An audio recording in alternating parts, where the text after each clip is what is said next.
Tuesday, Daily Go Getimism Show. We here, we live and direct. Let me get this thing together. Pin it on here. I really don't like to have a mic so close. I ain't got no choice. I can pin it on there. Oh yeah, I can do that.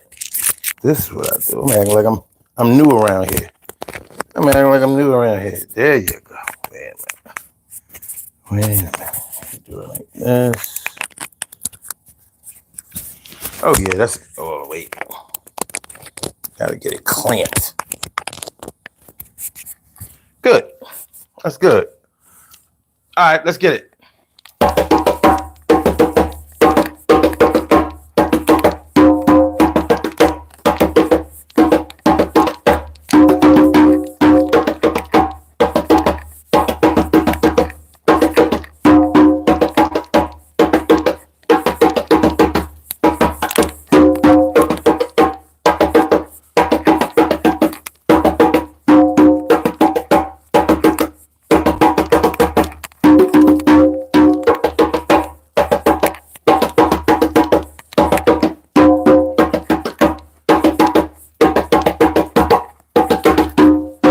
Y'all gotta excuse me. This damn finger. This shit hurts. It hurts. So fuck it. You know what? You know.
Yeah. All right. So we good, man. Pretty Petty Tuesday. Urban Therapy with Sun 752. And this is the Daily Go Getimism Show. I said it's the daily. It's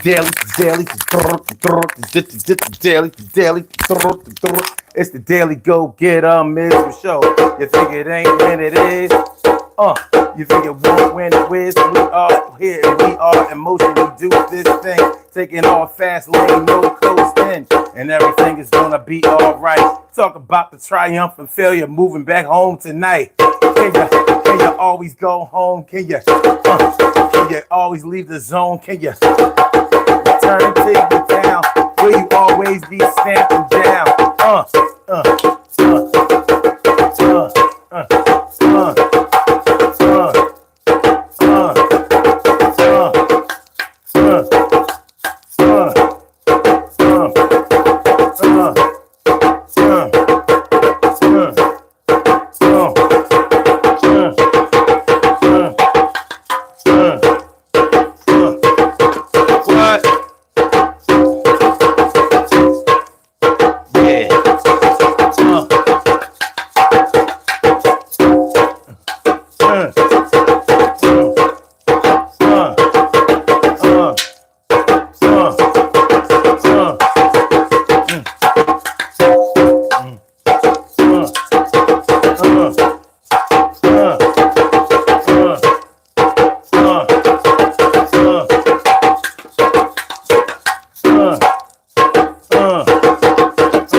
right, let's get popping, y'all.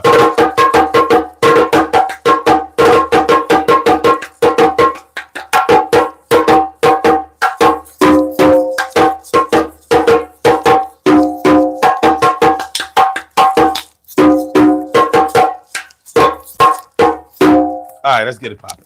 All right, so we're talking about the triumph and failure of coming home. Coming home.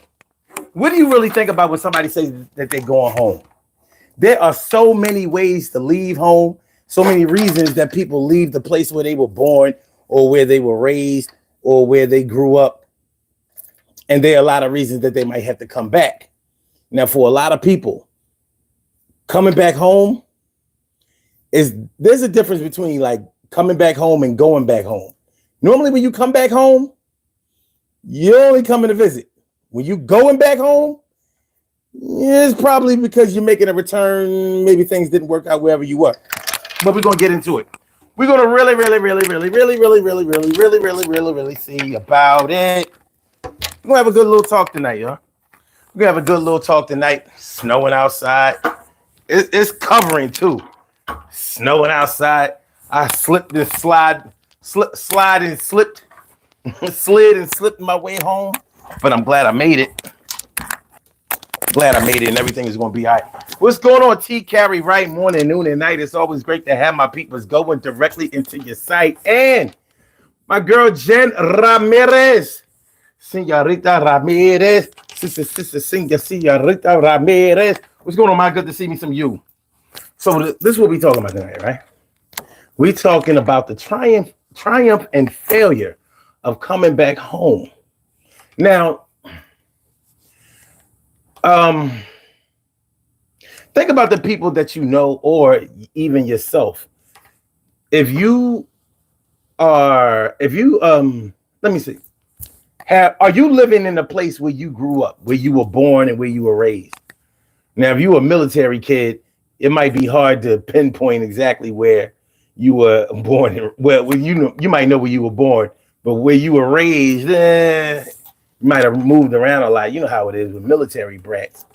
And I say military brats with the utmost affection because, it ain't their fault that they never really had a chance to get attached to anybody and they had access to things. It's all good. Shout out to the PX. All right. So if you are still in the hometown where you were born or whatever, I'm sure that there are reasons for that. And if you've moved away from where you grew up, I'm sure there are reasons for that too. Now, when you think about people who may have lived up north or on the East Coast and have moved down south for a better life, maybe better living conditions, maybe easier or better cost of living or whatever, you have your own reasons for leaving wherever you grew up at. And if you went to a place where you thought you had more opportunities, or maybe it was safer or whatever, you try to find a place to live. You want your home to be a place that suits you, a place that speaks to you, a place that makes you feel like, yeah, this is where I should be. You don't want to stay in a place that makes you feel maligned. You don't want to stay in a place that makes you feel cheated, or that makes you feel broke all the time, or that makes you feel unsafe, or a place that makes you feel like, unwanted. How about that? A place that makes you feel unwanted. Sometimes with some people, the feeling of being unwanted is just kind of in their minds. You know how some people need more love than the source that they might be looking for love from. But you know how it goes. Nonetheless, you might get to the point where, you might consider moving up out of the place that you grew up or the place that you were living. But what happens to bring a person back home? What happens to bring a person back home? Now, the reason that we're calling the show the triumph and failure of coming back home, because coming back home for some people, or going back home, Maybe I was a little unfair in my description of that earlier, because coming back home or going back home can be a good thing. They both can have good connotations to it. They both can have negative connotations to it. But let's get into it. There are so many different reasons why you may be happy to return home. And of course, there can be reasons that you might not feel like it's a good thing to return home. I think about the song by Gladys Knight and the Pips, Midnight Train to Georgia. You know, he's leaving on that midnight train to Georgia, jumping on the midnight train to Georgia. Woo woo! I'd rather live in his world than live without him in mind. Now, if you think about that whole story, that story was definitely a story of failure. He went out to Hollywood to showcase whatever talent he had, and he didn't make it. I don't know if he wanted to be a singer, a musician, an actor, or whatever. Something was going on with him in show business, and it wasn't working out. So in the song, she says he's going back to find a simpler place in time. Now, it's just a song, but you know how people really believe that they can get back to what they were before, or how things were before, as if things were so great before, why did you leave in the first place? You know, in that song, Midnight Train to Georgia, he was definitely leaving California with his tail between his legs. He did not win. And she said he even sold his car. One-way ticket back to Georgia. So, all right. So that can happen. And in cases like that, when you're coming back home, it's not because, you know, you're not coming home a hero. I'm not saying you're coming home a zero, but you definitely weren't coming home on top. You definitely weren't, you know, out there. You weren't coming home to a hero's welcome. You know what I mean? It'd be like that sometimes. So what are some of the other reasons that you might come home? Let's talk about some of the good reasons. Let's start off doing that. Let's start off talking about some of the good reasons that a person might come back home. How about prison?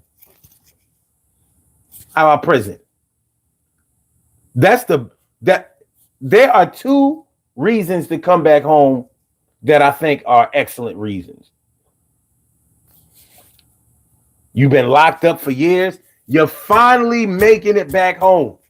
You made it back home. You coming home. You looking for that due date. That day when they open up the gates for you and let you leave out of there with your belongings. What they call it? A canteen. You leave there with your canteen, man. Take all your shit. Oh, look at this. TK Wright says, no, I'm in a different state, and my parents' home was sold last year. I left home at 18, but had to go back home for a year and a half when I was 20. Yeah, at that age, you haven't lived long enough to fail. That's actually not that bad. A lot of cats have done that. You might have had a bad takeoff. Sometimes we leave the crib a little too early, and we might have to go back. Some people leave the crib and they haven't really left the crib. You know, like shout out to all of my 20-something-year-olds that got their own place, but still go to their mom house to wash their clothes. Still go to their mom house to eat. Drop off kids. You know. Claim that they at their mom house when they out cheating somewhere. You know. That shout out to y'all. I can't say that y'all the real MVPs, but y'all are who y'all are. Jen Ramirez, good one. Divorce. Gotta go back home for a little while, get back on your feet. You know, divorces are different for different people. Some people Some people divorce and they don't have any assets to break up or split up or whatever, so they just kind of go their separate ways, and it is what it is. That's that. And then there are people who get divorced, and you have to divide up children. Sometimes there are custody battles and things like that. So while you're battling over custody, while you're battling over who gets the house, if any of y'all get the house, there have been plenty of divorce settlements that required that the house be sold and the profits and the proceeds from the sale be split among the husband and the wife. So if in an old school marriage in which the man was the primary income and the woman didn't work, she may not have even gone to school. I mean, she may have graduated high school, but she may not have gone to college. Now, I don't know if it was really like this back in the day, but you look at enough TV shows, they have you believing that women used to go to college for nothing. They just go to college, even graduate college, have a degree just to be a housewife for the rest of their marriage or the rest of their lives. I'm like, well, what did you go to school for? Like, you went to college and finished college just to get married. And now I can't hate on it because I have a college degree too, and I've never had a job that required one. I don't even think the one I work at now requires one. I've heard rumblings that it did. I don't believe this shit. I don't believe it. I don't believe it. They ain't make me show no degree. But yeah. So the divorce, when you and your kids are going to stay with your mom and the kids are going to go stay with my mom. It's the same mom or your parents' house. And you know how that go. Now, I don't know whether y'all look at that as a good thing or a bad thing or whatever, but it is something that happens. It's definitely something that happens. And it's something that you have to deal with on, sometimes it be like that. Got to go back to the crib. Get a job, save up some money, get your own place, get a better job, maybe go to school for a while. Parents are helping out with the kids. Hopefully, you don't have to pay for any daycare or anything like that. Your parents might even have cars that you can use. and divorces are rough on children as well. Very rough on children. Many times, kids don't really like to see their parents break up or whatever, but that's a whole different thing. We want to concentrate on y'all right now. Going back to the crib. Now, how do y'all look at that? How do y'all look at a situation where you got divorced and you had to go stay with your parents for a little while so you can get back on your feet, so you can sort some things out? And the other thing about it is you may be going through a slight depression. A lot of people go through a depression after a divorce or during a divorce or whatever, during divorce proceedings. It could be a real life-changing thing when you pretty much put all your eggs in the basket of your marriage and you had planned to be married for a long time and it didn't work out that way, or it doesn't work out that way. It can definitely give you feelings of depression. So yeah, that going back home is one of those things. But like I was starting to talk about with the whole prison thing. You've been to jail, you've been counting those days to your release date, and you're finally going home. Now, this has got to be a triumphant thing. You're going home. I don't care how long you've been locked up. It could be a few months. Trust me. A few months is a bid. And when you go home, you're probably going to value your freedom in a different way. Unless you just one of those career criminal type of dudes that is hard-headed and ain't nothing going to stop you from ever committing crimes or getting smarter or thinking that the only reason that you got locked up is because somebody told on you, or because you made a little mistake, or because you got railroaded, or because somebody snitched or whatever. You know, those cats never learn, and they're destined to go back to jail. But nonetheless, when you get released and you're coming back home, welcome back home, nigga. Good going. So that's definitely a positive thing. The other most positive thing that I can think of when it comes to going back home is coming back from the military, coming back from war, making it home. I mean, can you think about the relief that soldiers have to feel when they get released? You know, when their tours are up from Iraq, Afghanistan, any tour of duty, you know, coming back from war, it's like, yo, you have literally made it home from hell. And that's gotta be a good thing. So that part of coming home is a come up. What's going on, Varshay? Varshay McDonald was good. Good to see you. Good to see you always. And my people's Elpidio Nunez. Senor Nunez. What's good? What's good, y'all? So yeah, we talking about the triumph and failure of coming back home. Coming back home, going back home. Do y'all see a difference between coming home and going home?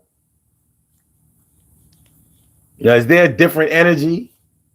You know, like, yo. Yeah, you know, I'm thinking like when you're going back home, you might go home unannounced. You know, like I'm going back home. When you coming back home, you might call ahead like, yo, I'm coming back home. Yo, I'm be in town.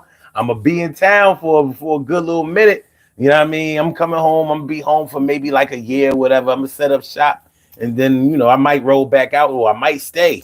It all depends. Coming back home, going back home. Is there a difference? Is there a difference? Maybe just the inflection of the way you announce it. I'm going back home. I don't know. Maybe I'm making too much out of it. Maybe there's no difference between going back home and coming back home. Elpidio says two different set of problems waiting. Interesting.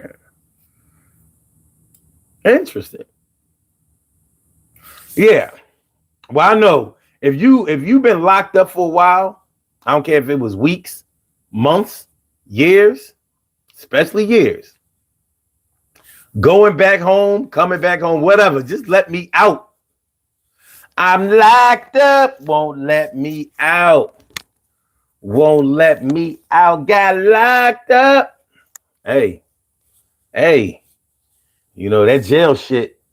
I want no parts. No, thank you. No, thank y'all. I don't want to jail. Sorry, Mr. Warden. Yes, I'll see you later. No state property for me. No state property. Yeah, I mean, real shit. So I'm thinking going back home after doing a state bid, fed bid, and coming home from war.